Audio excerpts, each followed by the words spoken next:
ओम श्री गणेशाय नमः। इस बार साल 2026 में माघ महीने के कृष्ण पक्ष की चतुर्थी तिथि के दिन सुबह के समय भद्रा काल भी रहने वाला है और भद्रा का वास मृत्यु लोक में रहेगा। जब भी भद्रा का वास मृत्यु लोक यानी पृथ्वी लोक पर रहता है तो यह सभी शुभ कार्यों के लिए बहुत अशुभ समय माना जाता है। इस दौरान यदि कोई भी नया काम प्रारंभ किया जाता है तो उस काम में बाधाएं आती हैं और भद्रा काल में किए गए कामों में नुकसान भी होता है।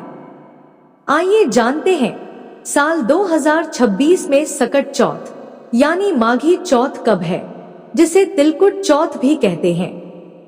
व्रत किस दिन रखा जाएगा, भद्रा काल कब से कब तक रहेगा और इस दिन कौन कौन से शुभ संयोग बन रहे हैं। सकट चौथ की पूजा करने का सुबह और शाम का मुहूर्त क्या रहेगा और चंद्रोदय का समय क्या रहेगा। इस बार माघ मास के कृष्ण पक्ष की चतुर्थी तिथि 6 जनवरी दिन मंगलवार को सुबह 8:02 से प्रारंभ होगी। चतुर्थी तिथि का समापन 7 जनवरी दिन बुधवार को सुबह 6:52 पर होगा। इसलिए इस बार सकट चौथ का व्रत 6 जनवरी दिन मंगलवार को ही रहेगा। इसी दिन व्रत रखा जाएगा। व्रत में सुबह से लेकर रात को चंद्रोदय तक उपवास रखा जाता है, क्योंकि इस व्रत में चंद्रमा की पूजा अनिवार्य होती है। चंद्र देवता को अर्घ देने के बाद ही व्रती महिलाएं और व्रती भक्त अपना उपवास खोलते हैं। इस बार 6 जनवरी दिन मंगलवार को ब्रह्मा मुहूर्त सुबह 5:37 से 6:25 तक रहेगा। सूर्योदय सुबह 7:13 पर होगा और सूर्यास्त शाम 5:51 पर होगा।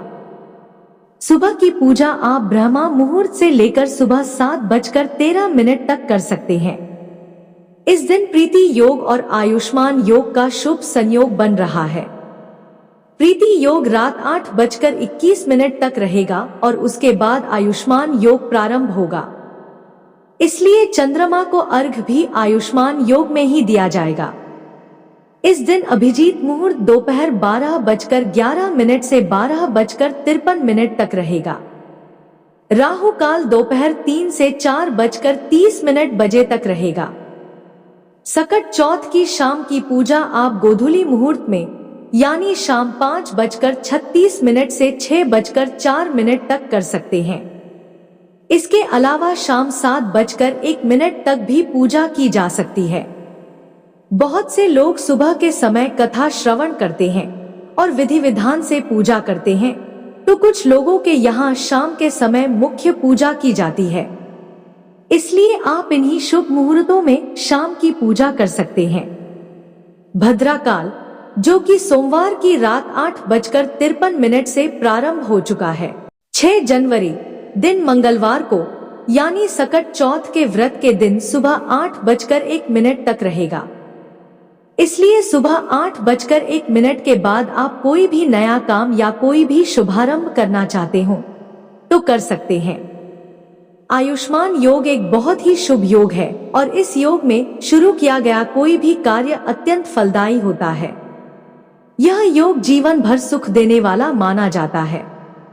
आयुष्मान योग में शुरू किए गए कार्य कभी विफल नहीं होते।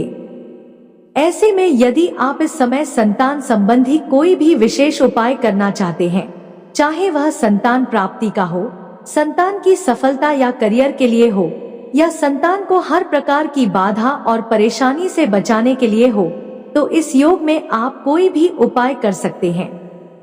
6 जनवरी दिन मंगलवार को व्रत खोलने और चंद्रमा को अर्घ देने का समय रात 9:07 पर रहेगा।